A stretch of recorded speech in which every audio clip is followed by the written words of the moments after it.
So every good fire starts with a really good fire lay. You have to get all the elements of the fire triangle right in order to get combustion. If not, you'll have a smoky fire or you won't get combustion at all.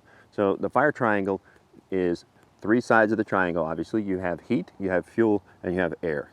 Air is provided for free so long as you don't snuff that out with your fire lay. The heat is going to be from your ignition source.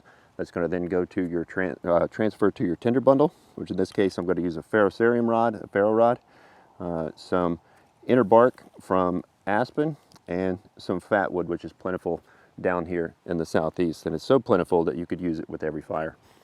So that's what I'm going to use for my heat. And then for fuel, I've got a variety of different sizes of sticks. Going from the tinder being the smallest portion of that fuel to your kindling, a good rule of thumb for your kindling is to think of matchsticks, pencils, and markers. That size, a good mixture of all three of them is what you need. You don't need to separate them out into piles. Each one of these little piles are a blend of those three sizes. And then from there you go to sustaining fuel. And sustaining fuel is what you use to actually sustain the fire with for longer periods. So the tinder accepts the heat from the ignition source. That tinder bundle then transfers the heat to your three different sizes of kindling, and then your kindling transfers heat to your sustainable fuel, which is thumb size up to wrist size, even larger than that, depending on what type of firewood you put away for the night. So keeping those principles in mind, we're going to construct what I call the elevator fire lay, and I think this is a superior fire lay in my opinion, because it gives you the ability to introduce air very easily. So I placed a larger log to the back, that becomes the pivot point. Then I'll take a smaller stick, which is basically your lift stick, and put that towards the back. And then I'll just take a couple of my larger sticks, marker size, and I'll cross them basically at the center of my pivot log. Now I have the ability to lift the entire thing up with the lift stick. From there I'll just take a mix of pencils, matchsticks, pencils, and marker size, and place them on. Kind of put them on standby, and I want to leave an area here to place my tinder bundle. Same thing for the other side. I'm just laying that fuel on the framework that I've created, and you should be able to lift the entire thing up. Then I'll take some smaller stuff and put it right at the apex of the triangle that I created. So this becomes my fire lay. Then from there I'm going to prepare my tinder. I already have a tinder bundle, and this inner bark is dry enough that it would probably take a spark with a ferrocerium rod right off the bat. So I may not need to use fat wood, but because it's so plentiful here in the southeast, I'm going to, and I have some. So I'm going to place this catch here so I can kind of gather this as we go. All right, so when I'm processing fat wood, I just like to take a small piece like this, and you don't need a lot. There's no reason to burn this entire stick of fat wood. I just need some shavings off of this, that really fine shaving with a lot of surface area that's going to catch the spark. And I'm going to place that inside the tinder bundle. So I just kind of find an edge, and this is another reason to have a 90-degree spine on your knife, is you can save the sharp edge for things that you actually need that for, rather than dull it processing tinder. So I'll use the spine of my knife, and the point of leverage is right up here against the handle, not out here. If you go out here, you tend to have a lot more flex in your wrist. Here is a lot more solid, and you can get a lot more consistent shavings off to here. So I'm just going to shave me about a pile of fat wood that's probably about a 50-cent piece size for reference, maybe a golf ball size. It doesn't take a whole lot. If you hang up on a spot, take the edge, and just kind of shave that off and get you a smooth plane to work with again.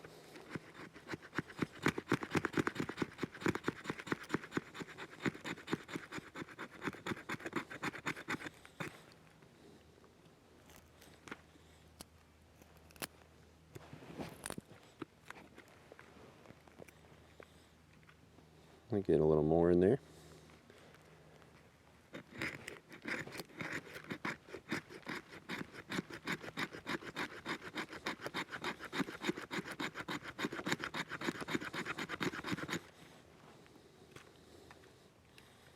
And that's probably plenty right there. So I've created somewhat of a nest with this. It doesn't necessarily need to be a bird's nest, but something to that effect, so you have a little pocket to place that fat wood in. Put that in a nice little pile. And then for your Ferrocerium rod technique, I like to use a large Ferrocerium rod that I can handle with my hand. And I'll use the spine of my knife. And my goal is to shower sparks down onto the fat wood and into the bundle and get that lit. So what I'll do is I'll place my foot right next to the bundle, and with the knife, I'll plant my fist right next to that. This becomes stationary, and I'm actually going to pull the rod up here at this point of leverage and shower sparks down onto that. So it's kind of like you're starting a lawnmower, if you think of it that way. What I don't want to do is push into the tinder bundle and smash it and take air out of the system. So if it takes you more than 3 strikes with your ferro rod, then something's either wrong with your technique or your tinder. And rather than consistently waste the resource, stop what you're doing and reassess both of those. Is it your technique, or does your tinder need to be processed further? So I find that point of friction. You got plenty of time. Put your knife away for safety. Make sure you know where your ferro rod is. And then fire likes to climb. So I'm going to allow it to climb through that tinder bundle and place it in the center of that fire lay. Take my sticks from the top, lightly sprinkle those on.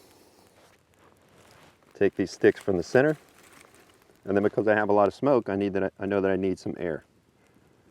So I can lift that elevator up. See how the smoke's going away now? And give that time to catch. Once you have fuel that is thumb size or larger burning, you can actually walk away from that fire. It's considered sustainable at that point, and you can gather more fuel if you need to.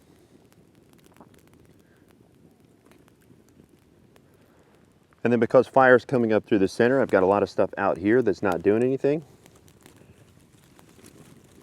Just take from the outside and bring it up on top so that the heat can travel up through there. So that is the elevator fire lay. If I put this on too tightly and it starts to snuff out and smoke, then you can always introduce more air by using your lift stick. So the elevator fire lay is a great way to get a fire established quickly.